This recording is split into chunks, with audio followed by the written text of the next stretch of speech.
Nurse? Brought you your sleeping medicine, honey. Is it night already? It's 9:30.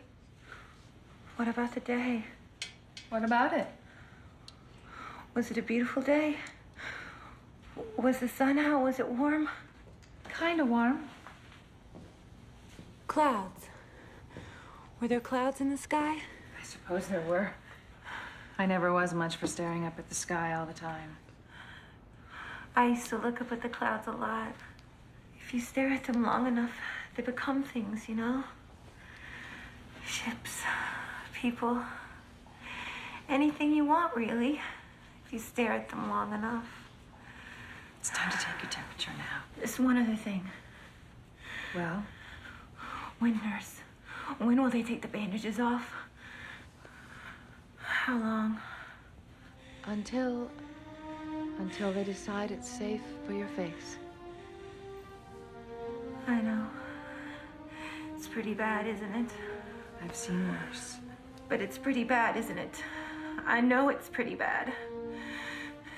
Ever since I was a little girl, people have always turned away from me. I can remember a child screaming when she looked at me. I never wanted to be beautiful. I just wanted people not to scream when they looked at me. When, nurse? When will they take the bandages off? Please. Easy. Let me take your temperature.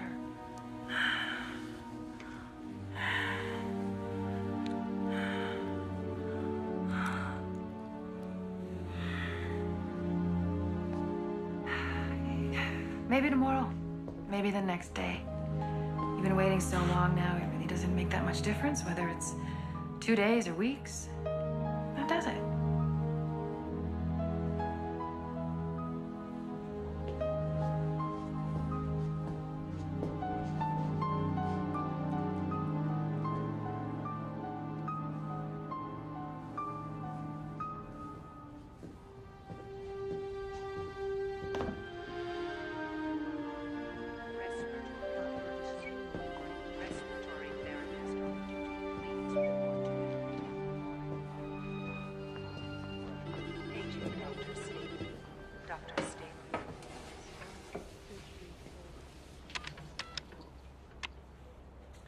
Dr. Bernardi, evening report on patient 307. Resting comfortably, no temperature change. Thank you, nurse. I'll be right down. Ever see her face? 307. If it were mine, I'd bury myself in a grave someplace. You have been introduced to Miss Janet Tyler, who lives in a very private world of darkness. A universe whose dimensions are the size, thickness, and length of the bandages that cover her face. In a moment, we'll witness the removal of those bandages, and we'll see what's under them. Keeping in mind, of course, that we're not to be surprised by what we see, because this isn't just a hospital. And this patient, Janet Tyler, patient number 307, is not just a woman, because this happens to be the Twilight Zone. You're traveling to another dimension. A dimension not only of sight and sound, but of mind. A journey into a wondrous land whose boundaries are only that of the imagination. You're entering the Twilight Zone.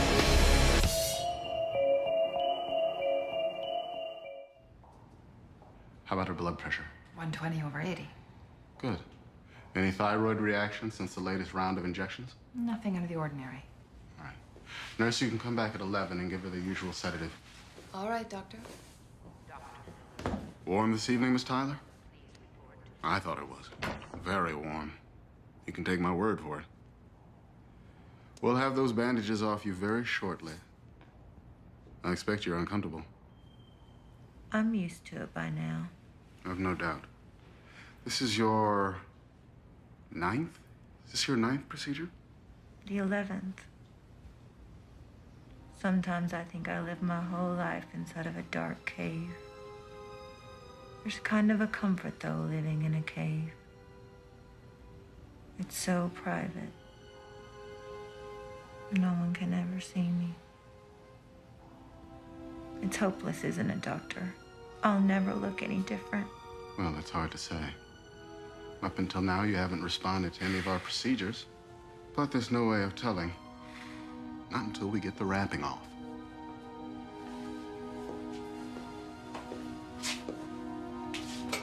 You're 11/5 it. No more after this, are there? No more tries. I don't know what else we can do. Not without endangering your life. You very well may have responded to this last treatment. We just won't know for sure until I take those wraps off. But if I haven't responded, then what? There are alternatives. Like?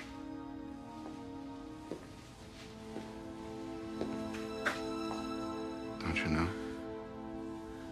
I know. You're not alone, Miss Tyler.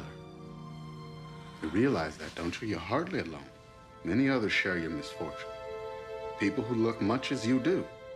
Now, one of the alternatives, should this last procedure prove to be unsuccessful, the state will allow you to live comfortably among those of your own kind. My own kind? It's a haven for people like you. Now, who knows? You might even like it there. But it's not fair, Doctor. I don't want to live among freaks. I want to live among normal people. Look, Miss Tyler, we are not unsympathetic to your condition. Your presence here in this hospital attests to that. We're going to do everything we can for you, but you're going to have to be realistic. I could wear a mask. Or this bandage. I wouldn't bother anyone. I'd just go my own way. I'd take a job, any job. Who are you people anyway? And what gives you the right to decide where I live and how I live? I am just a doctor. Only the state can determine social policy. All we can do is follow the rules that they lay down for us. But it's not fair, Doctor. The people who are different having to stay away from the people who are normal. Who decides what's normal?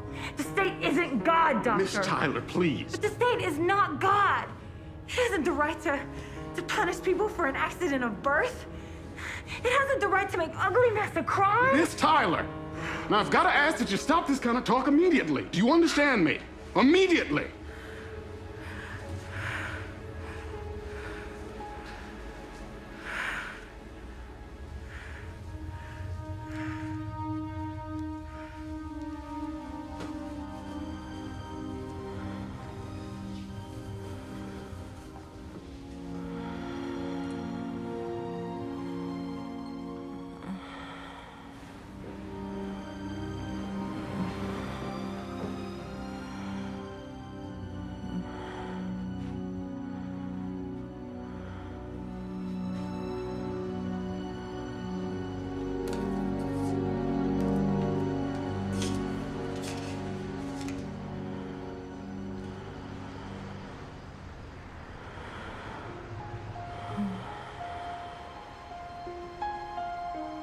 I can feel the night out there.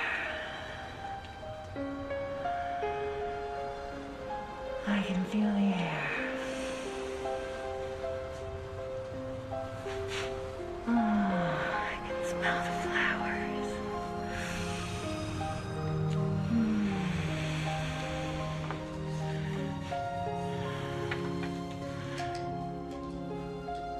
Please take this off of me. Please take this off of me! Take this off of me!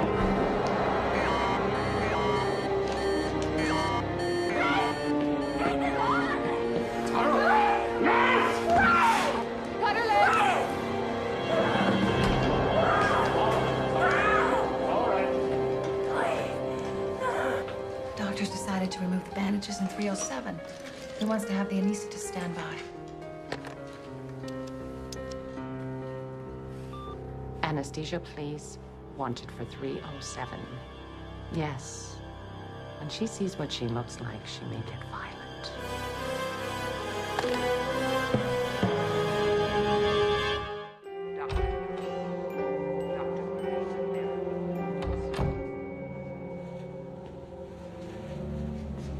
You look tired, Doctor. I suppose I am. You've been under a great deal of tension. I know how much it means to you, this case in 307. Well, you try and be impersonal about these things. You do everything medically possible.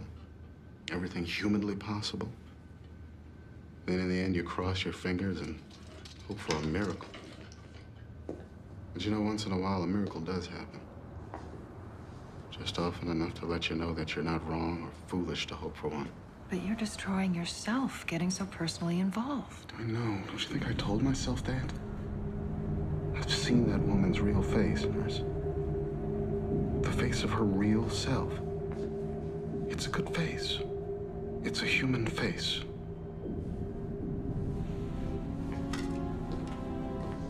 I understand. But I must confess, it's easier for me to think of her as human when her face is covered up. Why?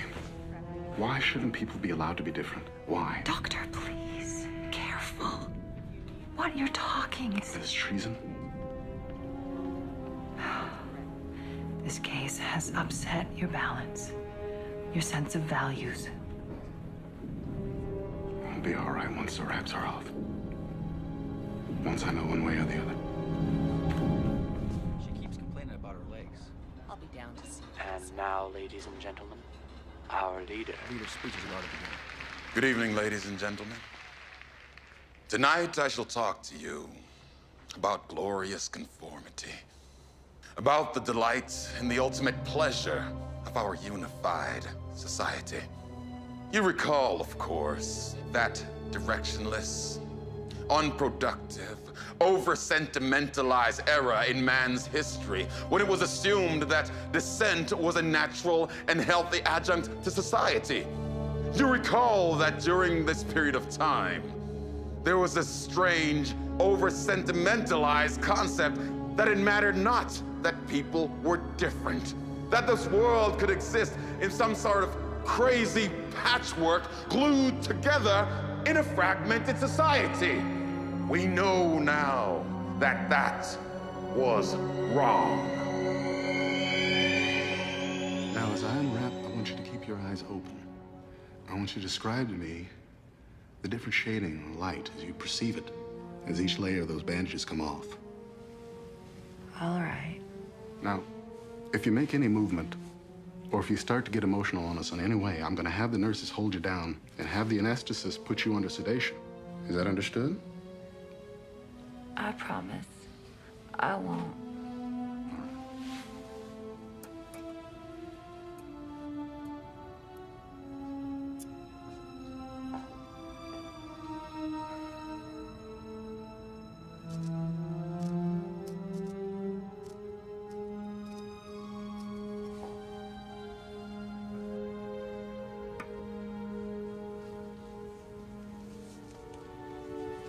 You see any light now, Miss Tyler? Just a little. It looks gray.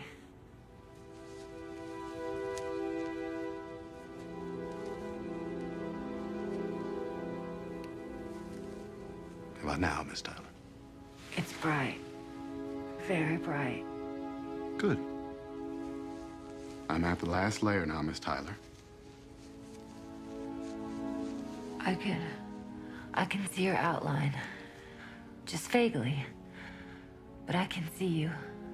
Now I'm gonna remove the last bandage, Miss Tyler. Do you want a mirror? No. No, thank you. No mirror. I want you to remember one thing, Miss Tyler. Are you listening? Yes, I'm listening. We've done all we could. If we were successful, all well and good. There are no problems. If, however, this final procedure has not achieved the desired results, keep in mind you can still live a long and fruitful life among people of your own kind. As soon as we discover these results, we can either release you or... Doctor? Yes. If I'm still so ugly, is there any other alternative? Could I be put away? Under certain circumstances, Miss Tyler, the state does provide for the extermination of certain undesirables. There are many factors to be considered, though, that bear on that decision. And under the circumstances, considering your age and your general physical condition, I doubt very much if we could permit anything but your transfer to a communal group of people with your disability. You'll make me go then? That'll probably be the case. All right, Miss Tyler, now remain very quiet, please. And keep your eyes open.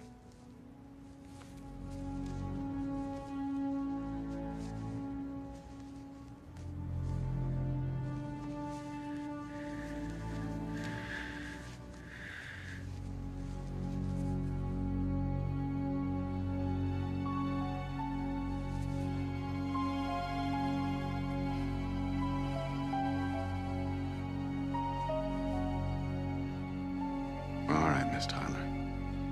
Now here comes the last of it. I wish you every good luck.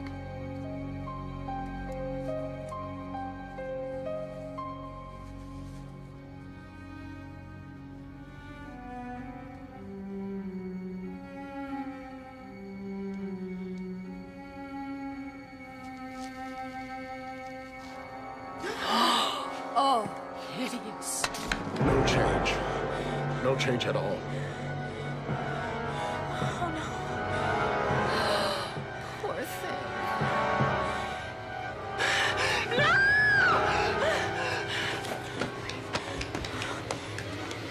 Needle, please. I knew this would happen. Turn on the lights.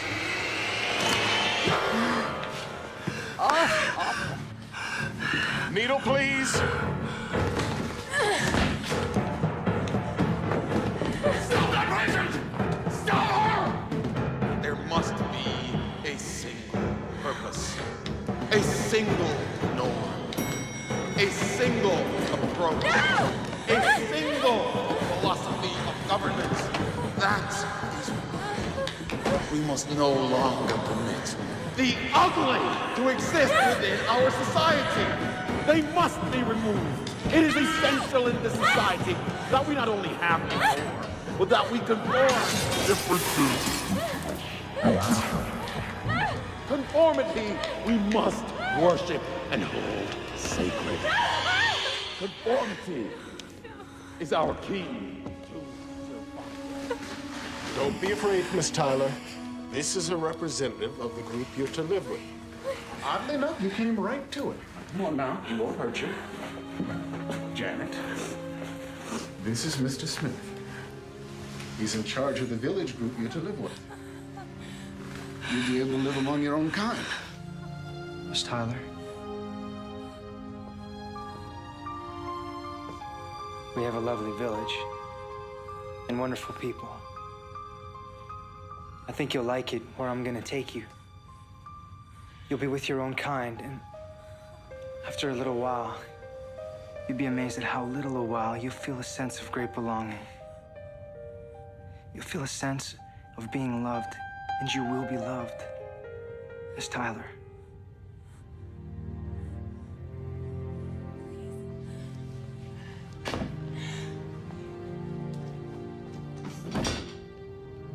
Miss Tyler, would you get your things now? We can leave anytime. Mr. Smith, Yes? why are some of us born so ugly? I don't know, Miss Tyler. I really don't know.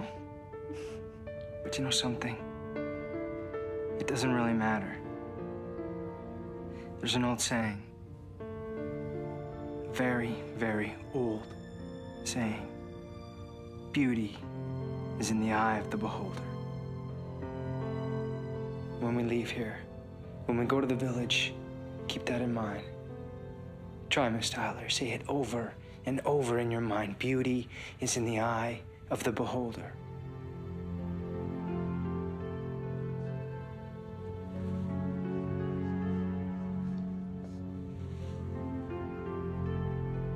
We'll get your things, and we'll leave.